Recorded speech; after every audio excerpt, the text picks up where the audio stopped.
मैं दुर्गेश जायसवाल। आज root of हो गया है।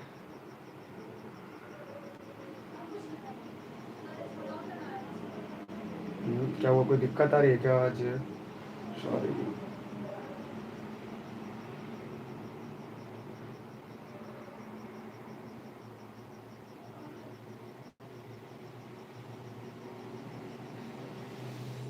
आवाज़ साफ आ रही है कि नहीं? आज थोड़ी सी दिक्कत में लग रही है, नेटवर्क प्रॉब्लम इसी की वजह से दिक्कत आ रही है क्या थोड़ी सी? एक मिनट। क्या वो आवाज़ साफ आ रही है?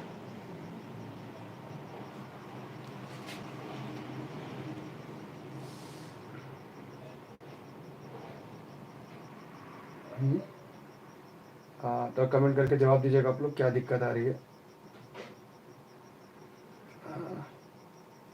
कहाँ से दिक्कत आ रही है? एक मिनट। उल्टा आ रहा है, एक मिनट रुक जाइए। एक मिनट रुक जाइए, वीडियो उल्टा आ रहा है।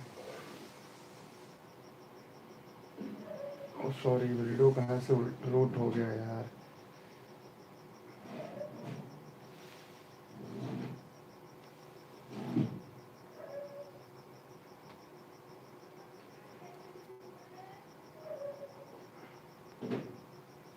अब देखिए, साफ दिख रहा है? अब साफ दिखाई दे रहा है? अब साफ दिखाई दे रहा है? कमेंट करके जरा बताइए तो आप लोग, साफ दिखाई दे रहा है? आवाज़ साफ आ रही है? वीडियो साफ चल रहा है? कोई दिक्कत? एक मिनट रुक जाइए यार, क्या दिक्कत हो गया? दिन खराब है क्या आज?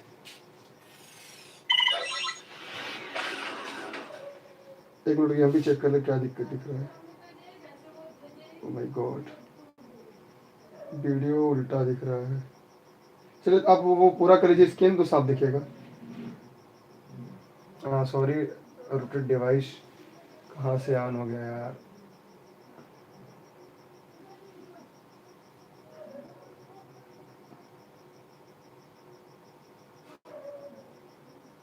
चलिए दिख रहा है साफ। चलिए कोई बात नहीं, प्रश्न साफ तो दिखाई दे रहा है ना। आप इस तरह से पोर्ट्रेट कर लीजिएगा, थोड़ा साफ दिखेगा। चलिए शुरू करते हैं आज की प्रश्नावली, आज की सीरीज।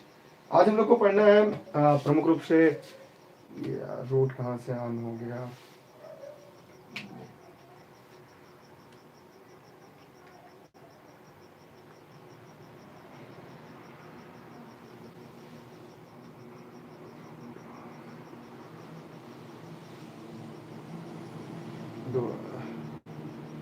क्या इसी तरह पढ़ाए?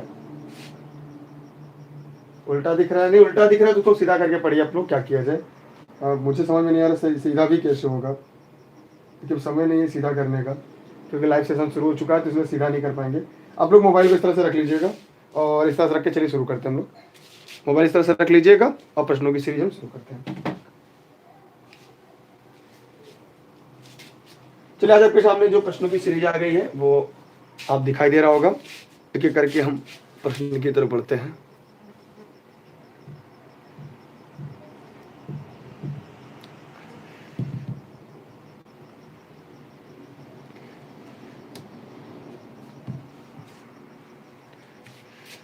पहला प्रश्न आपके सामने आ चुका है, देखिए साफ दिखाई दे रहा होगा तो ठीक है।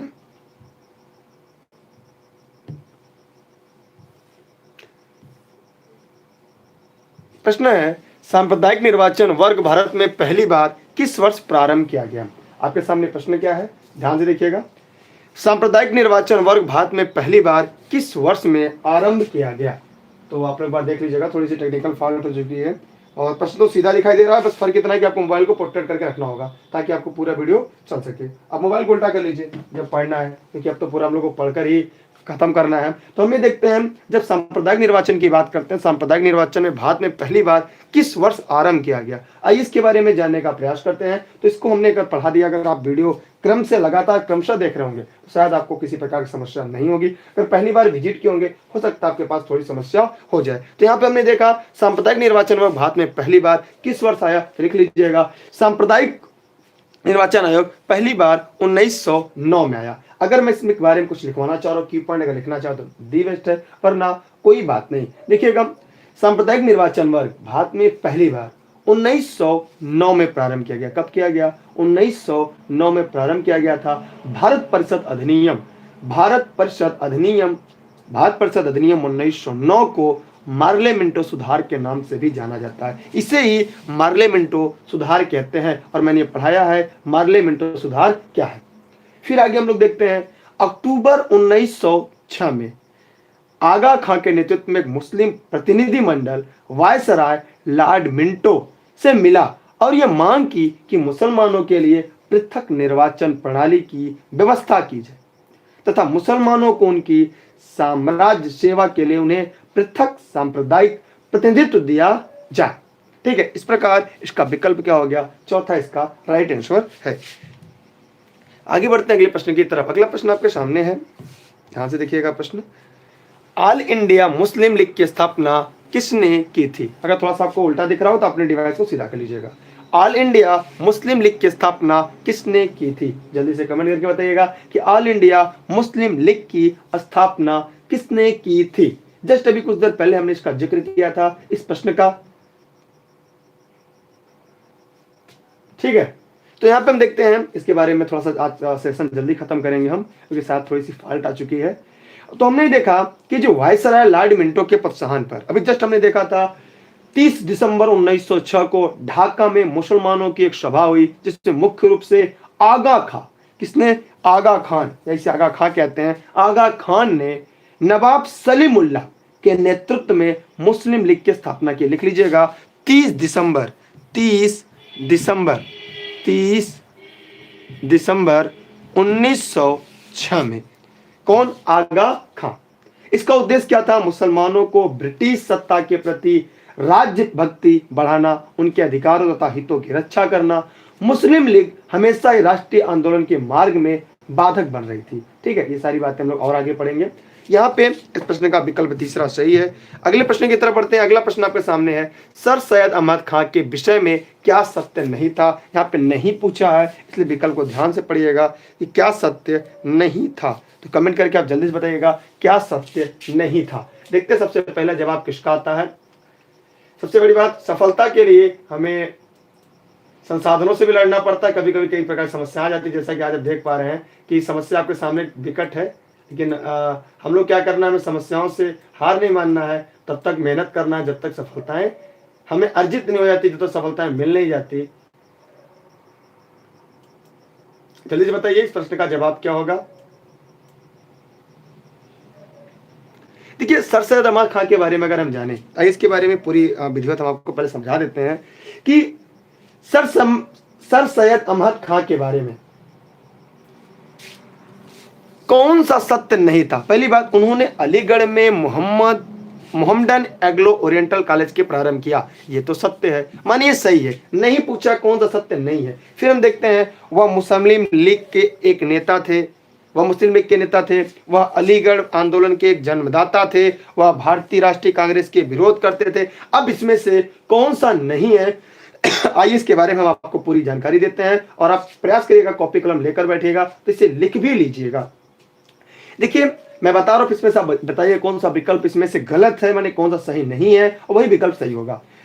सर सैयद अहमद खां के बारे में यह बात तो सत्य नहीं है कि मुस्लिम लीग के एक नेता थे, यही बात सत्य नहीं है। मतलब इस प्रश्न का जो विकल्प है वो यही होगा, ये जानते रहेगा, वो मुस्लिम लीग के एक नेता थे, यही विकल्प गलत है, जो गलत है वो सही है। इनका जन्म 1817 में दिल्ली में हुआ था। कहाँ हुआ था? इनका जन्म 1817 में कहाँ हुआ था? दिल्ली में हुआ था। सर सैयद अहमद खां का जन्म 1817 में दिल्ली में हुआ था।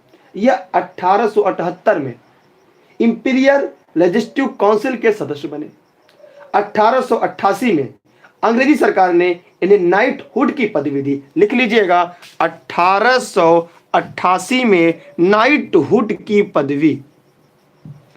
नाइटहुड की पदवी इन्हें अंग्रेज सरकार द्वारा या अंग्रेजों द्वारा इन्हें प्राप्त हुई या अंग्रेजों द्वारा मिली। इनकी मृत्यु 1898 में हो गई। इनकी जो मृत्यु थी 1898 में इनकी मृत्यु हो जाती है। जबकि मुस्लिम की स्थापना 1906 में हुई है। ध्यान समझिएगा, ये इनकी मृत्यु कब होती है? 1898 में इनकी मृत्यु हो जाती है और 1906 में मुस्लिम लीग की स्थापना होती है। इस प्रकार वह एक मुस्लिम लीग के नेता नहीं थे और जो गलत है वही सही है।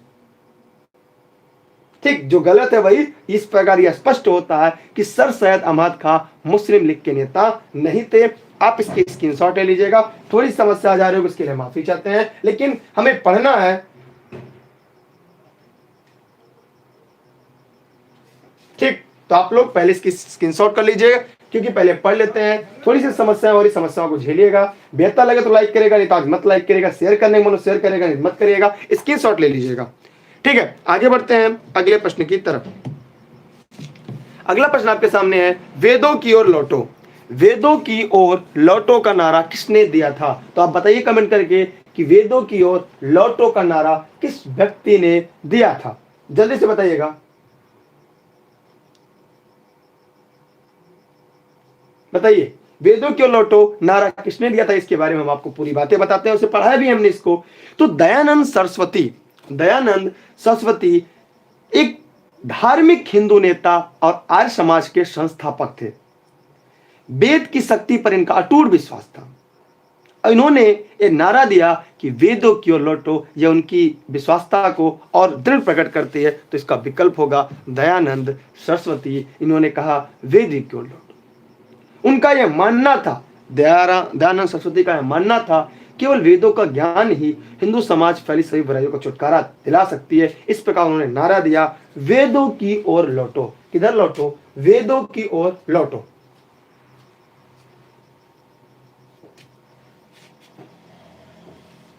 ठीक है, आगे बढ़ते हैं। देखिए मोबाइल से थोड़ी समस्या आ रही है, तो उसको आप सीधा कर लीजिएगा। कारण क्या है कि अब लाइव होने के बाद मैं उसे छेड़छाड़ नहीं करूंगा, बीच में कट जाएगा तो आपका नुकसान होगा, और मैं नहीं चाहता किसी प्रकार को आपको नुकसान हो। पढ़ते समय थोड़ी सी दिक्कत होगी और दिक्कतों में हमें अपने लक्ष्य की तरफ अग्रसर होना है। अगला प्रश्न है, 1932 के सांप्रदायिक अवार्ड के द्वारा किसे पृथक प्रतिनिधित्व प्रदान किया गया था? 1932 के सांप्रदायिक अवार्ड के द्वारा किसे पृथक प्रतिनिधित्व प्रदान किया गया था? तो जल्दी से आप अपने कमेंट करिए और हमें बताइए। देखिएगा, 16 अगस्त 1932 को मैकडोनाल्ड ने अपने निर्णय में घोषणा कर दी, जिसको सांप्रदायिक पंचाट अथवा कम्युनियल अवार्ड कहा जाता है। अपनी इस घोषणा के से मैकडोनाल्ड, लिख लीजिएगा मैकडोनाल्ड,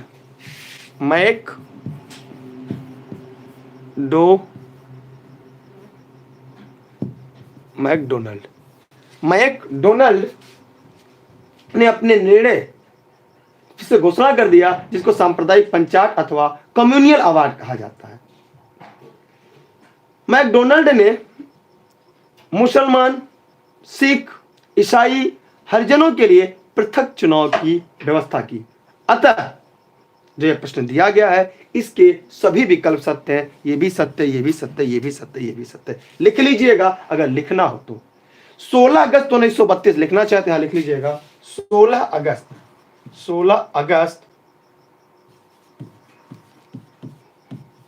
1932 को मैकडोनाल्ड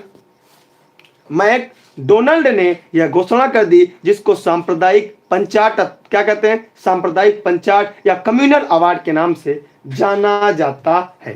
ठीक है, फिर हमने देखा जिसमें उन्होंने घोषणा की मुसलमान, सिख, ईसाई, हरिजन के लिए पृथक चुनाव की व्यवस्था की। इस प्रकार इसके सभी विकल्प सही है। इस प्रश्न को याद रखिएगा, इसके स्क्रीनशॉट रख लीजिएगा, हो सकता है भविष्य में ऐसा प्रश्न आ जाए। ठीक है,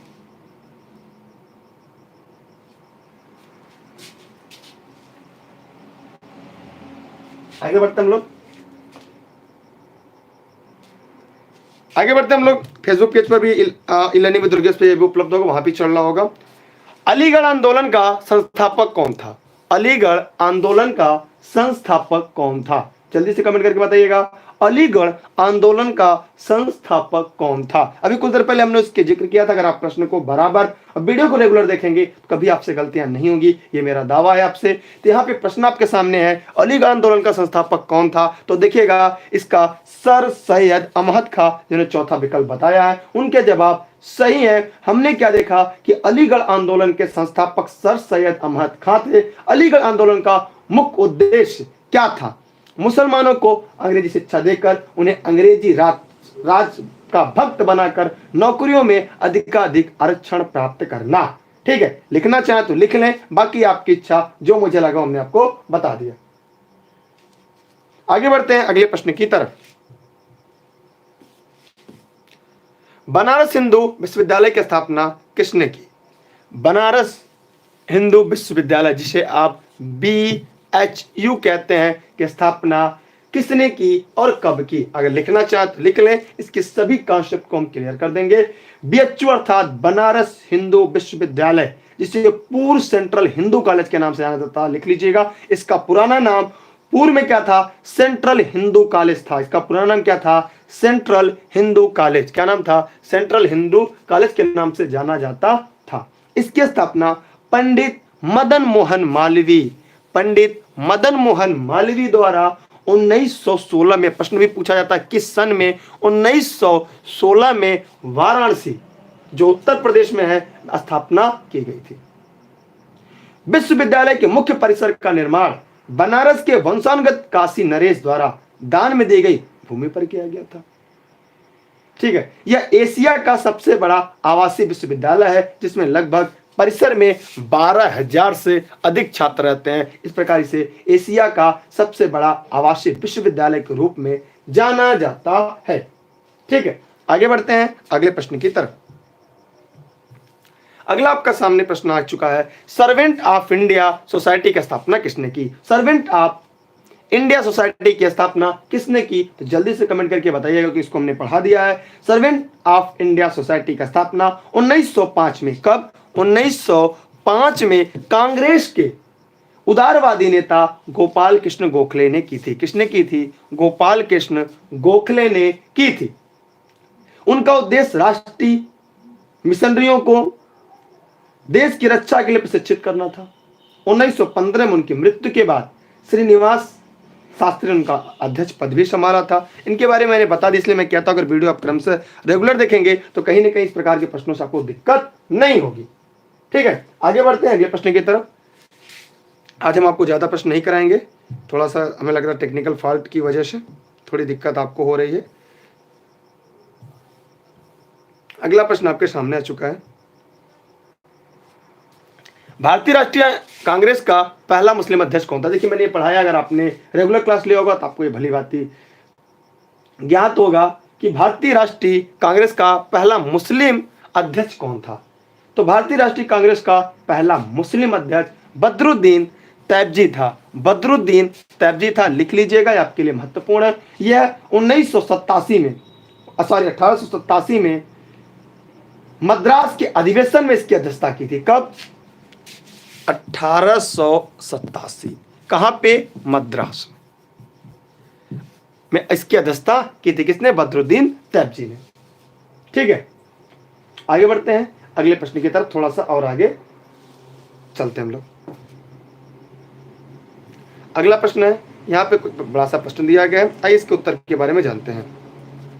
निम्नलिखित में से वे कौन से 3 लोग हैं जो 1857 के विद्रोह में अंग्रेजों के विरुद्ध लड़े? इसमें से कौन से 3 लोग हैं जो अंग्रेजों के विरुद्ध 1857 क्रांति में लड़े? आइए इसमें देखते हैं 1 2 3 या 1 2 3 4 कौन सा है, इन सभी के बारे में पढ़ लेते हैं और पूरी जानकारी ले लेंगे, क्योंकि वो परीक्षा के लिए आपके लिए महत्वपूर्ण भी है। एक एक करके पढ़ते हैं, इनके बारे में सबकी व्याख्या भी करते हैं। सबसे पहले कुंवर सिंह को पढ़ते हैं। सबसे पहले क्या पढ़ेंगे? कुंवर सिंह को। तो लिखिएगा कुंवर सिंह के बारे में। कुंवर सिंह बिहार के एक छोटी सी रियासत, कुंवर सिंह बिहार के एक छोटी सी रियासत जगदीशपुर के जमींदार कुंवर सिंह ने यहां विद्रोह का नेतृत्व किया। यहां माने बिहार से। उन्हें दानापुर से आरा पहुंचने के लिए सुदृढ़ नेतृत्व प्रदान किया तथा ब्रिटिश शासन को कड़ी चुनौती दी। इस प्रकार ये तो सही है। दूसरा, तात्या टोपे के बारे में जानते हैं। तात्या टोपे कानपुर के पतन के बाद, तात्या टोपे कानपुर के सौरभ जी पता नहीं कैसा दिक्कत हो गई है, सही नहीं हो रहा है, मैं कई बार प्रयास किया, सही नहीं हुआ। तात्या टोपे कानपुर के पतन के बाद नाना साहब के सहायक तात्या टोपे के झांसी पहुंचने पर लक्ष्मीबाई ने तात्या टोपे के साथ मिलकर विद्रोह किया था, अर्थात ये भी सही। अब नाना साहब के बारे में जान लेते हैं। कानपुर में अंतिम पेशवा बाजीराव द्वितीय के दत्तक पुत्र नाना साहब ने अंग्रेजों का विद्रोह किया, ये भी सही। मौलवी अहमदुल्ला, फैजाबाद के मौलवी अहमदुल्ला ने अंग्रेजों का विरोध किया था, ये फैजाबाद से। इस प्रकार इसका चारों विकल्प सही है, और जब सही है इसका मतलब इसमें से जो ये विकल्प दिए गए हैं ये गलत है। ये कुंवर सिंह भी थे, तात्या टोपे भी थे, नाना साहब थे, मौलवी अहमदुल्ला थे, क्योंकि यह अंग्रेजों के विरोध कहां से? फैजाबाद से किया। कहां से? फैजाबाद से। ठीक है, देखिए पढ़ाते समय मैंने जब वीडियो लगाया थोड़ी सी किसी टेक्निकल फॉल्ट की वजह से वीडियो उल्टा दिख रहा है। आप मोबाइल को पलट कर पढ़िए, आप मोबाइल को पलट के पढ़िए। ठीक है, आप मोबाइल को क्या करिए, पलट के पढ़िएगा। आप लोग खुद ही पढ़े लिखे हैं, अगर कोई समस्या है तो उसका समाधान स्वयं निकालना चाहिए। पढ़ाने में कोई कॉन्सेप्ट में कोई दिक्कत है तो वहां से पूछ लीजिएगा। अगर आपको दिक्कत हो रही है तो वीडियो में बंद करते हैं, इसके आगे हम लोग कल पढ़ते हैं। ठीक है, ठीक है, तो आज के लिए बहुत बहुत धन्यवाद आप सभी का। आज हमने लगभग 20 मिनट की क्लास पढ़ा दी है, तो आप लोग दोबारा समझ लीजिएगा। ठीक,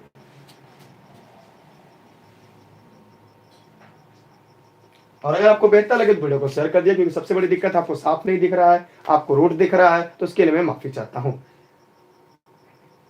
ठीक है, चलिए बहुत बहुत धन्यवाद आप लोग का।